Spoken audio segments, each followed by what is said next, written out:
ओम श्री गुरुवे नमः। अखंडमंडलाकारं व्याप्तं येन चराचरं तत्पदं दर्शितं येन तस्मै श्री गुरुवे नमः। ओम शांति शांति शांति। ओम प्रणाम भगवान। स्वामी अनंत श्री असंगानंद सरस्वती जी महाराज जी द्वारा विरचित अष्टावक्र गीता एक तात्विक विवेचन और हमारा मंत्र प्रवचन नंबर 9 चल रहा है भगवान, जिसका नाम है आत्मज्ञान से ही अविद्या निवृत्ति रूप मोक्ष। तो मंत्र नंबर 1/12 की व्याख्या। मंत्र है आत्मा साक्षी विभु पूर्ण एको मुक्त चिद क्रियः असंगो निष्प्रिय शांतो ब्रह्मात् संसारवान इव। तो स्वामी जी बता रहे हैं कि आत्मा साक्षी व्यापक पूर्ण एक रस मुक्त और चैतन्य स्वरूप है। वह क्रिया रहित संग रहित इच्छा रहित और शांत है। भ्रम के कारण ही संसार वाला भासता है। भ्रम के कारण ही भ्रांति से ही संसार वाला भासता है। बंध और मोक्ष दोनों अवास्तविक हैं। अपने स्वरूप के अज्ञान से देह आदिकों में अभिमान करके जीव स्वयं को बद्ध मानकर मुक्त होने की इच्छा करता है। जैसे अज्ञानी व्यक्ति रस्सी को सर्प या सीपी को चांदी समझ ले, वैसे ही अज्ञान द्वारा देह में आत्मा की प्रतीति हो रही है।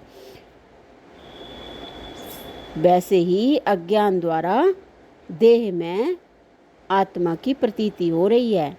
आत्मा में देह प्रतीत मात्र है। देह का नाम रूप आत्मा नहीं है। सरोवर में पूरे भवन का प्रतिबिंब पड़ रहा है। अब भ्रम से उस प्रतिबिंब को ही सत्य मानकर कोई सरोवर में कूद पड़े तो यह उसकी मूर्खता है। इसी प्रकार यह जगत अंतःकरण का प्रतिबिंब मात्र है। चेतन की शक्ति से आभास में क्रिया प्रतीत हो रही है। खेलते समय बच्चे दोनों हाथ फैलाकर एक ही स्थान पर चक्कर लगाते हैं। जितने वेग से वे घूमते हैं उतने ही वेग से उनको मकान, वृक्ष, व्यक्ति आदि सब घूमते हुए प्रतीत होते हैं। इसी प्रकार अज्ञान की उपाधि से आत्मा में देह अध्यास है, अर्थात अपने वास्तविक स्वरूप को न जानने के कारण यह विपरीत बुद्धि है कि मैं शरीर हूँ।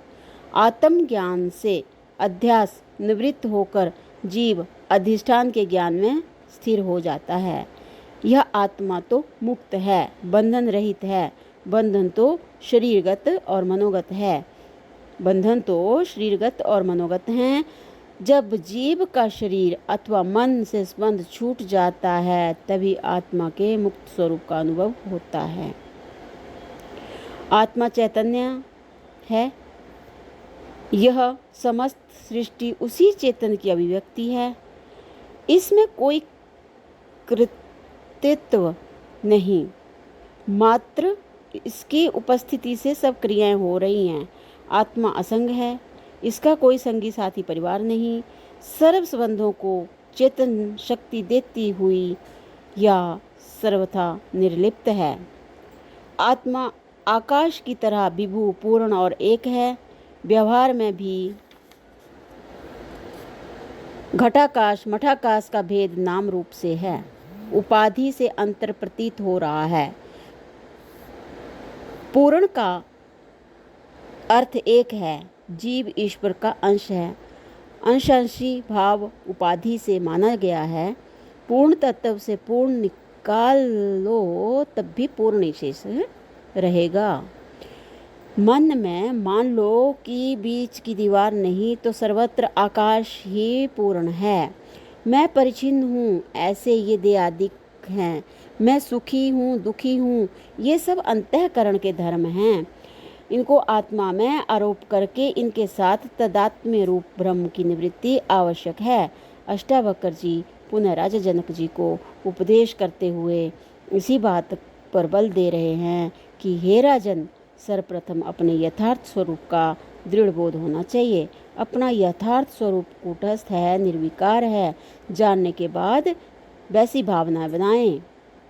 इसको कहते हैं ब्रह्म अभ्यास।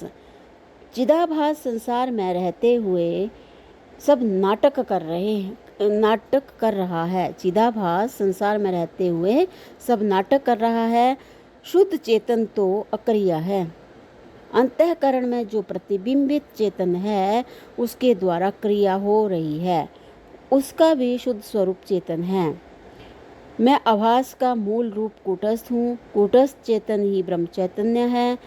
चिदाभास उसी की छाया मात्र है। सूर्य का प्रतिबिंब जल में पड़ रहा है। हवा चलने से जल में क्रिया प्रतीत हो रही है। सूर्य का प्रतिबिंब जड़ होने से उसको ज्ञान नहीं हो सकता है, परंतु शुद्ध ब्रह्म का प्रतिबिंब होने से चिदाभास को यहाँ ज्ञान हो सकता है, क्योंकि वह चेतन है। अहम अस्मि, इस ज्ञान में किसी को कोई संदेह नहीं। मैं हूँ और चैतन्य कूटस्थ हूँ, चिदाभास नहीं। मैं बोध स्वरूप हूँ। यह विचार पूर्वक भावना है। प्रणाम भगवान। ओम शांति शांति शांति। ओम।